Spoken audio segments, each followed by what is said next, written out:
Good day mga kabsat. For, for today's video, magdi-DIY po tayo. Papalitan natin yung brake shoe ng ating Siwalay, ng ating MIUI 125S. Bale, tinatanggal ko muna yung tambutso para mababaklas natin yung gulong sa likod.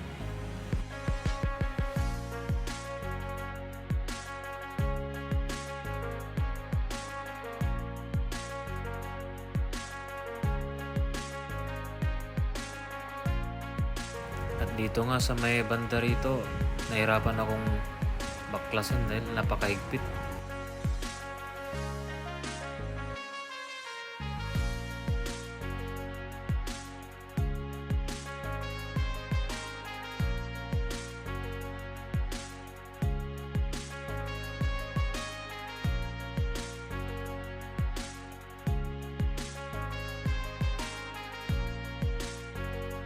After po natin matanggal yung tambutso, sunod na po natin yung gulong.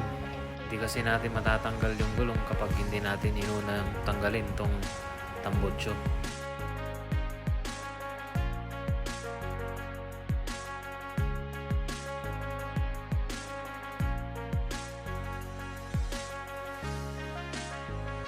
Kinakalawang na nga rin tong elbow ng ating tambutso mga kabsat. Ito ang ipapalit natin mga kabsat, RS8 brake shoe.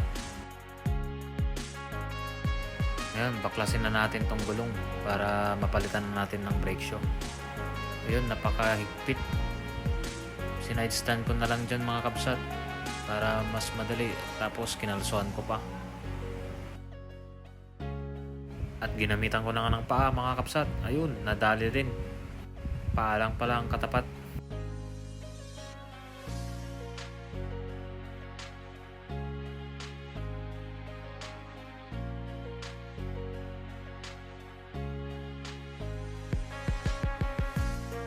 Nag-decide nga kung palitan tong brake shoe natin mga kabsat kasi akala ko pudpud na. Yun pala makapal pa. Pero parang matigas yung brand na to na brake shoe mga kabsat. At nilinisan ko nga muna tong sa may natin mga mags natin kabsat. Madumi at kalawang mga kabsat. Yan, malikabok. Yan, isprayan ko ng pang CVT. Kaya na para bumaba yung mga dumi. At pinunasan ko na lang.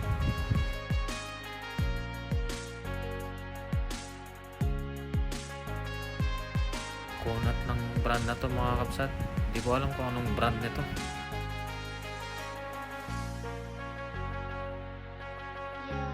Kaya RS8 na lang ay papalit natin mga kabsat. Linisan natin to mga kabsat para malinisan. Para matanggal yung mga kalakalawang mga kabsat.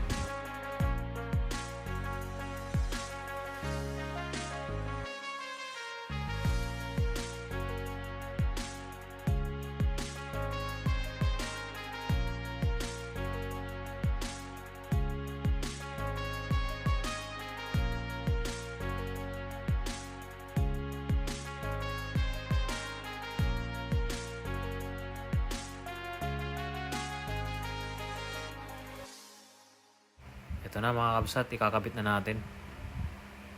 Medyo nahirapan nga ako ditong magkabit kabsat. Dahil hindi ko pala napihit yung adjustan ng preno sa likod.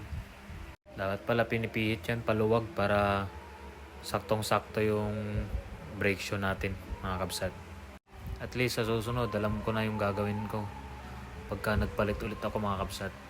Kayo mga kabsat, anong mga ginagamit nyong brake shoe dyan na magandang klase?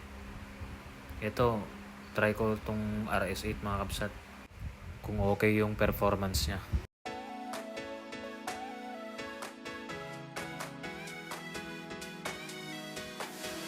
Yan mga kabsat, ang tikas ng brake lining nya mga kabsat. Parang inuubos niya yung bakal ng aking mags. At ibinalik ko na nga yung mags mga kabsat. Dito din medyo nahirapan ako mga kabsat kasi yun nga, gaya ng sabi ko kaninang una, pihitin lang natin yung adjustan ng preno sa likod. Dito lang, malapit lang yan sa may katabi lang ng gulong. Nakakala ko nung una, mali na yung nabili nating brake shoe mga kabsat. Yun pala, ako pala yung mali dito. Hindi ko na isip na luwagan yung preno.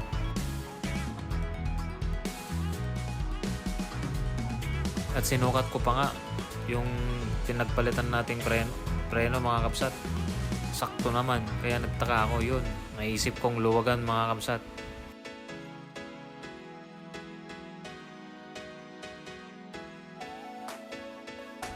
Ayun nga mga kabsat, yun lang ang mali natin. Okay na mga kabsat, lapat na.